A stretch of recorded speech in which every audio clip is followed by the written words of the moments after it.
Hello, hello, hello. Welcome to another YouTube video, my fourth or is it fifth video of the of my little YouTube project. Today's video is going to be the first tech video or tech review, if you will. For those of you who are just joining, my name's Ketan and I am known as, I'm not known. I call myself the day-to-day guy, that day-to-day guy. And I want you to bear that in mind when listening to what I talk about. Whenever I'm on YouTube and I'm watching things, I'm thinking to myself, who am I listening to? Are they a professional on a completely different scale? Are they using the same sort of equipment that I'm using? I'm just kind of getting into this, and I have a budget that's not your kind of like cheap budget and not your stupidly high budget, somewhere in the middle. And I was been looking into getting anamorphic lenses for ages. A, because I like the shape of the picture. It's very movie-esque and I love watching movies and it kind of gives me that vibe. And B, because of the anamorphic flares that everyone goes on about. You get them in mainly blue and gold, and Freewell do a neutral one.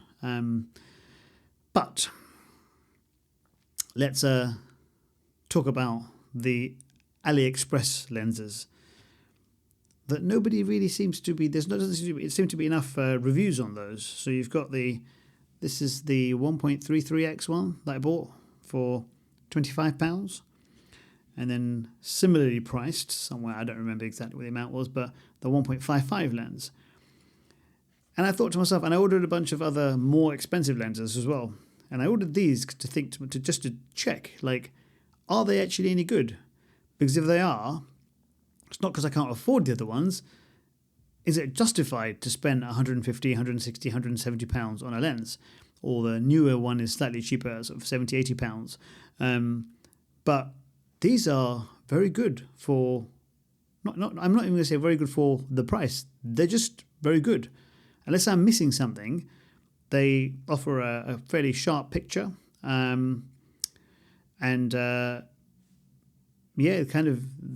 Do what they're supposed to do. So what I've also noticed on the other lenses, the Neewer and the Freewell lenses, they're so big and cumbersome and heavy, they don't work with my Insta360 Flow Pro 2. What a bloody long name. I only got this a short time ago, and the main reason I got it was because of the just quick deployment. I have got a DJI OM4 or something, and unfortunately, this doesn't hold the weight of some of those other larger lenses. But in my mind, I think to myself, they're unnecessarily big because I don't see the quality difference between this and those more expensive lenses. I know on the Freewell, they do the neutral lens flare, which is quite nice. But I've returned the lens now, so I can't really show you much from there, but I will show you. I think I've got some footage of the neutral lens flare, which I'll stick at the end of the video, but it's 7 times more than this. And another reason I thought with these is if I ever do break them, because whilst they're very well built and they're metal, you can drop one, or you can break it or scratch it or whatever. So I thought 25 quid is a much more palatable cost. Anyway, another thing I've done is because of the anamorphic look, I'm not always going to use an anamorphic lens. So I thought I'd get the newer 18mm wide lens.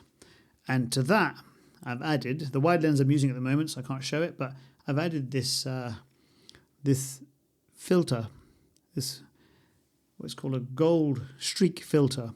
If you look there, you can just see the lines in there, and the lens flare goes in the direction of those lines. You can have it slightly diagonally, and I'll show you again towards the end of the video. I've got some footage of me flashing my phone into this lens to give you an idea of what the lens flare is like. And I've also got a telephoto lens, which is not applicable to this video, but I've got this little pack here where all my lenses sit in, and hopefully it's gonna pay dividends when I'm off on my travels and trying to get different different shots and whatnot. The 1.55 is the 1.33. Most of the things will be filmed in 1.33, but on occasion I might just feel like doing something on a 1.55. This is a lens that I'm not going to use very regularly because you do get quite a lot of vignetting, they call it, which is basically blurry edges and, you know, great distortion on the outside of the picture. So speaking of picture, let's get straight into it. But before we get straight into it, just want to make one point that if you're watching this and like me, you're kind of new to this stuff and you're thinking the iPhone's got all these lenses built in. The one sensor, the ×1 sensor is the camera, is the best camera on the iPhone. So these lenses all fit onto that camera. The 0.5 is fine if you're outside in the daytime, but you know, indoors and in non-perfect lighting conditions, it's just not good enough for the sake of, you know, 30-40 quid. If you're going to get a case that has the screw-in lenses, and I used to use the clip-on ones before, and it's not good enough for what I now want to do. So now I'm kind of upgrading. I bought a newer case with the threaded kind of lens bits on it, and these just screw into the lens very easily, no drama. The one bad thing about this one is you can't get a filter thing for it. At the moment, do a filter holder, bracket, whatever you want to call it, but currently out of stock. I had to fashion one up temporarily. I will make this look prettier eventually, but I had to fashion one up. I had to cut the lens cap cover, and now this goes in there, and I can attach the filter on the front there, you know, because an ND filter does look much better when filming in light and filming outside in the daytime. But yeah, I think that's it. So let's go straight into the video footage, and I've taken 4 20-second clips, and you can see the difference from one to the next, hopefully, and make a decision based on that, you know. So, and then I'll conclude on what I think of this lens, which I think you've kind of guessed already what I think of it. But right, next step. So first up, we've got the ×1x lens, which I just want to give you as a reference point. Apologies, it's my garden. The weather here is terrible, and you can see on the right-hand side, it cuts off in the middle of the tree, and on the left-hand side, you've got 2 fence posts on the top left there, just to give you an idea of how wide the field of view is. Then you've got the wide angle, the newer wide-angle lens on the 1x camera. The field of view on the right-hand side goes to just on the right-hand side of the tree. On the left-hand side, you can see that 3rd fence post, and notice all the lines are still straight of the floor and the fences and the walls and so on.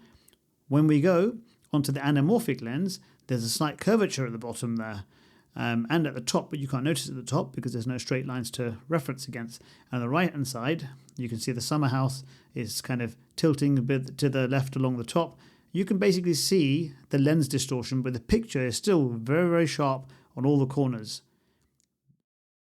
Last but not least, you've got the 1.55 lens, which is a much wider field of view, but there is more noticeable distortion as you go towards the edges, and you've also got much more kind of blurriness, vignetting they call it, at the far edges of the shot. So in conclusion there, you can see the differences between all 4 lenses. The 1x lens, the lens that's on here at the moment, the wide lens, it doesn't quite go far as anamorphic, but still gives you a similar looking effect. It's kind of like a cheat, if you will. You've got the 1.33x lens from AliExpress, and the 1.55 lens that was on AliExpress, and it gives you an idea of what it looks like. They are very good quality lenses. I was expecting to be really blurry because I looked at some videos online, and the newer lenses, when you screw it into the newer case, they just weren't producing a sharp picture. I don't, unfortunately, have any picture to show you because I did end up returning it, but that's my experience of these, and I would thoroughly recommend it because for 25-30 quid, you really can't go wrong with this as an anamorphic lens. And this, like I said, is the WalkingWay Street Gold filter, which is well worth it as well. So let's show you some lens flares actually. You can see the blue lens flares here, and then you've got the. It's quite cool. It's quite playful. You've got the gold lens flare as well, which is great for if you're filming sunsets and so on, where you want it to be a more natural yellow type of color.